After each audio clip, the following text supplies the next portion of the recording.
সুপ্রিয় দর্শক, এই মাত্র পর রাতের আপডেট সংবাদে আপনাদের স্বাগতম। শুরুতে জানাবো সংবাদ শিরোনাম, পরে বিস্তারিত।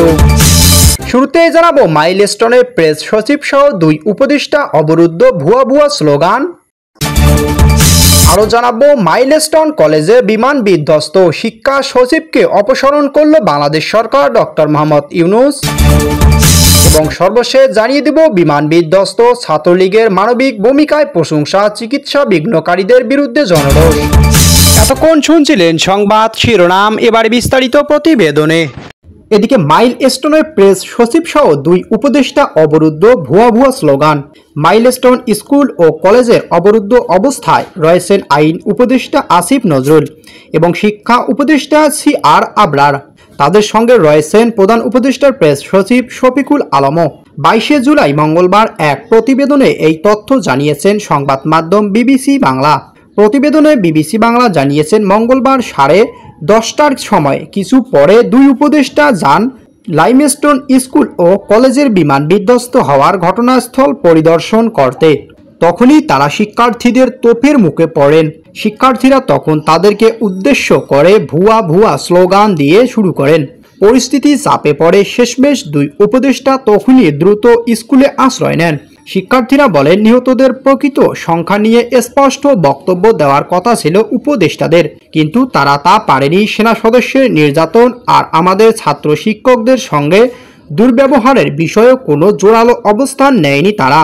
এজন্য আমরা তাদের ঘেরাও করেছি। শিক্ষার্থীরা অধ্যাদেশকে শারীরিকভাবে লাঞ্ছিতের ঘটনাও বিচার দাবি করেন।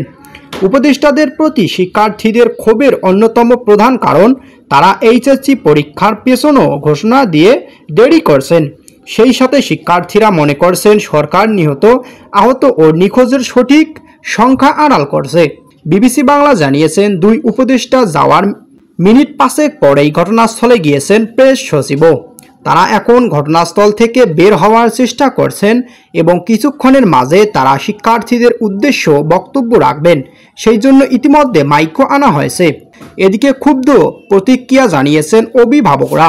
তারা নিহত শিক্ষার্থীর সংখ্যা নিয়ে সরকারের লুকোচুরি এবং সেনাবাহিনীর কর্মকাণ্ড নিয়ে প্রশ্ন তুলে। এদিকে মাইলস্টোন কলেজে বিমান বিধ্বস্ত, শিক্ষা সচিবকে অপসারণ।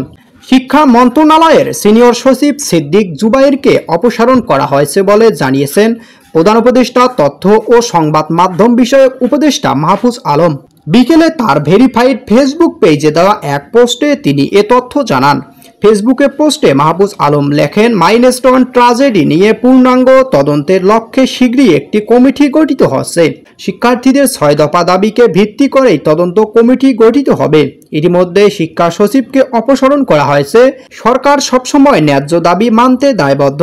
অন্যদিকে আজ দুপুর থেকে রাজধানী সচিবালয়ে প্রধান ফটকের সামনে জড়ো হয় শিক্ষার্থীরা। শিক্ষা উপদেষ্টা ও সচিবের পদত্যাগের দাবিতে বিক্ষোভ শুরু করেন। পরিস্থিতি উত্তপ্ত হয়ে আসলে সচিবালয়ের সব প্রবেশ বন্ধ করে দেওয়া হয়। ফলে সচিবালয়ের সামনে সড়ক যান চলাচল সম্পূর্ণভাবে বন্ধ হয়ে যায়। পরে বিকেল 4টার দিকে বিক্ষুব্ধ শিক্ষার্থীরা সচিবালয়ের ভেতরে প্রবেশ করেন এবং সেখানে পার্কিংয়ে থাকা কয়েকটি গাড়ি ভাঙচুর করেন। এতে চরম উত্তেজনা ছড়িয়ে পড়ে।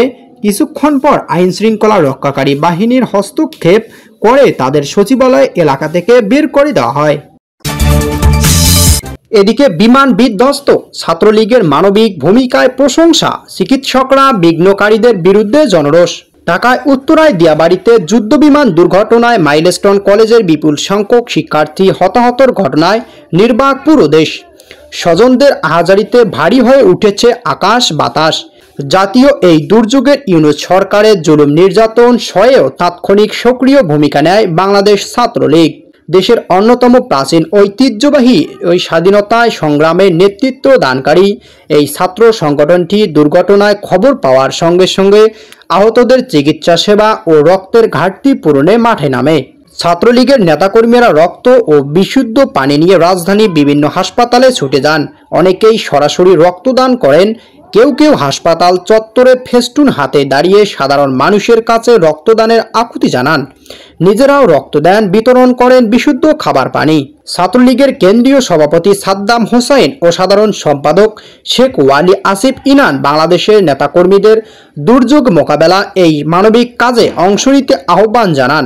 তাদের এই আহ্বানে সাড়া দিয়ে রাজধানী ছাড়াও বিভিন্ন স্থানে রক্তদান ক্যাম্পেইন নামে ছাত্রলীগের নেতৃবৃন্দ। অতীতের ছাত্রলীগ বিভিন্ন দুর্যোগের দেশব্যাপী মানবিক কার্যক্রম পরিচালনা করছেন।